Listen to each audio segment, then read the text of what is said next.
Cette démonstration montre l'importance d'une technique d'installation adéquate pour obtenir une couverture optimale de l'isolant soufflé Climate Pro. Nous commencerons par la méthode recommandée par JM et poursuivrons avec les erreurs courantes et leurs effets sur la couverture. Ces erreurs comprennent l'orientation du tuyau vers le bas, la déviation du produit à l'ouverture et l'utilisation d'un tuyau trop petit. Pour chaque scénario, nous remplirons ce récipient installé sur une balance. Il est angulaire à l'extrémité pour éviter les espaces vides pouvant se produire avec une paroi verticale sur le devant du récipient. Nous nivellerons le produit pour obtenir un volume constant et montrer le poids et la densité avec une plus grande précision. Plus le poids est lourd, moins la couverture est grande. La balance effectuera une mise à jour en temps réel à mesure que le récipient se remplira. Un des composants importants d'une installation de l'isolant soufflé en fibre de verre est la trémie. Avant de commencer l'installation, la trémie doit être propre et exempte de débris, y compris de l'enveloppe de plastique et de tout outil. Un tuyau de plus grand diamètre permettra au matériau de culbuter sur les nervures du tuyau, ce qui sépare les touffes du produit soufflé. Inspectez régulièrement votre tuyau pour vous assurer que les nervures demeurent rugueuses. Si les nervures sont lisses, c'est le moment d'inverser votre tuyau. Nous recommandons l'inversion ou le remplacement tous les 6 mois. Pour commencer, tenez le tuyau sous un bras et positionnez votre autre main sur le dessus du tuyau pour le guider. Ne couvrez pas l'ouverture du tuyau, orientez le tuyau à l'horizontale. Réglez le niveau d'air de votre trémie au plein débit et ajoutez un sac de Climate Pro à la fois. Cela aide à obtenir une couverture maximale. Réglez l'air pour obtenir une trajectoire de 10 à 12 pieds du matériau. Ajoutez un sac de Climate Pro une fois quand il reste la moitié d'un sac ou moins dans la trémie. Comme vous le voyez, le produit a une vaste plage d'étalement. Il y a une bonne trajectoire et couvre immédiatement une grande surface. Cette technique d'installation vous permettra d'obtenir le poids le plus bas et par conséquent une couverture optimale.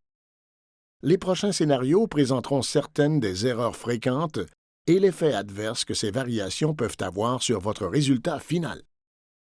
Dans ce scénario, nous montrerons l'importance du positionnement du tuyau en installant le produit. Nous répéterons la méthode d'installation recommandée par JM, mais avec l'erreur fréquente d'orienter le tuyau vers le bas.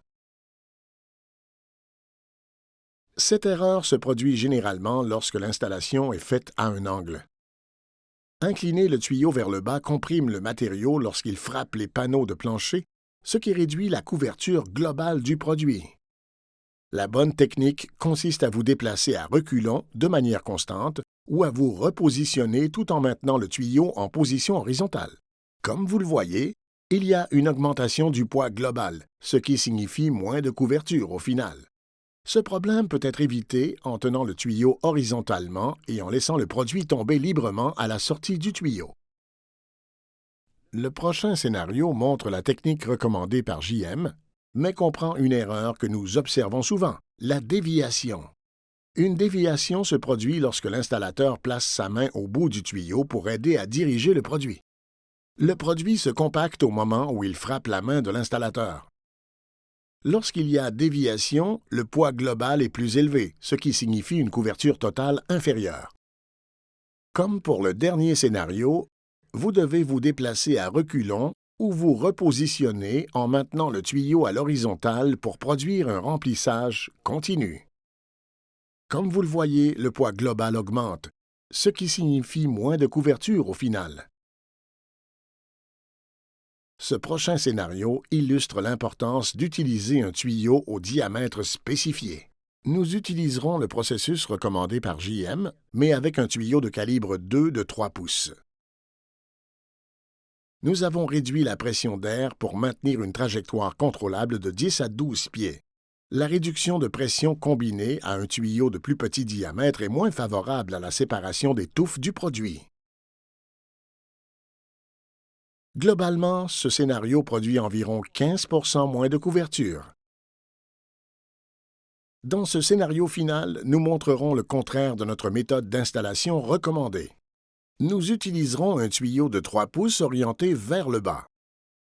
l'installateur effectuera une déviation à la sortie du tuyau. Ces erreurs combinées réduisent l'efficacité de l'installation.